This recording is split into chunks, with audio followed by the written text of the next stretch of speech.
क्यों अपनी ही पुत्री की ओर आकर्षित हुए ब्रह्मा जी। सरस्वती का अर्थ होता है बहाव। ये बहाव केवल पानी का नहीं बल्कि विद्या और कला का भी है। यही वजह है कि इन्हें विद्या और कला की देवी भी कहा जाता है। सरस्वती के द्वारा विज्ञान, संगीत और कविताओं की रचना की गई है। ऋग्वेद में सरस्वती को दैवीय नदी की भी संज्ञा दी गई है। साथ ही इन्हें पवित्रता और उर्वरता की देवी भी कहा गया है।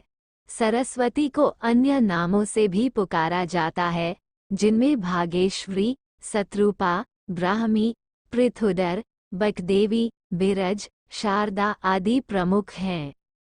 हिंदू धर्म से जुड़े पौराणिक इतिहास पर नजर डालें तो कई ऐसी कहानियां सुनने को मिल जाएंगी जिनसे अभी तक आमजन वाकिफ नहीं हैं। विस्तृत इतिहास होने की वजह से कुछ घटनाएं छूट जाती हैं तो कुछ नज़रअंदाज कर दी जाती हैं।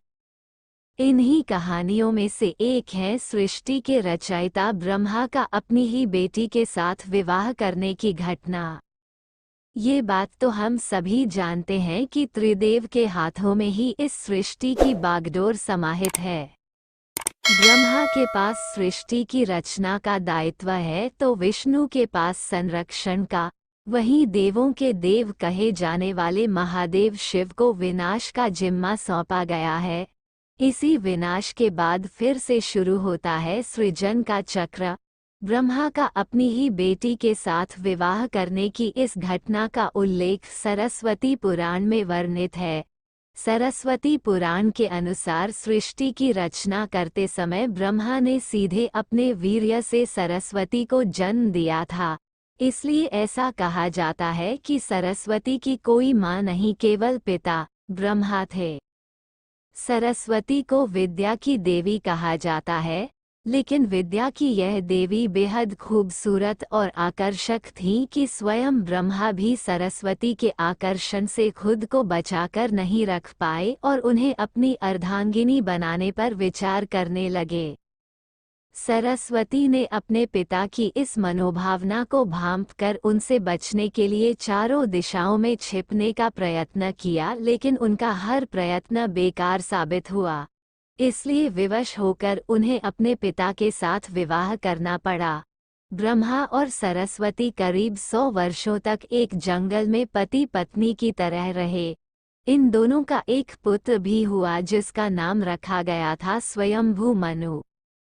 इसके उलट मत्स्य पुराण के अनुसार ब्रह्मा के 5 सिर थे। कहा जाता है जब ब्रह्मा ने सृष्टि की रचना की तो वो इस समस्त ब्रह्मांड में अकेले थे।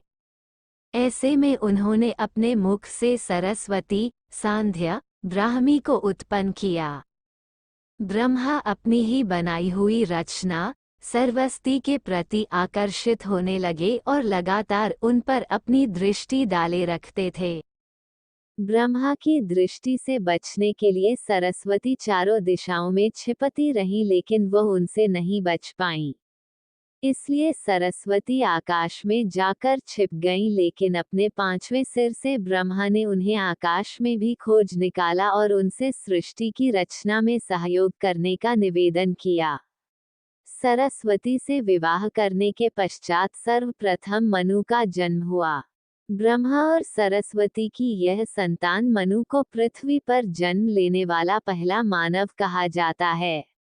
इसके अलावा मनु को वेदों, सनातन धर्म और संस्कृत समेत समस्त भाषाओं का जनक भी कहा जाता है।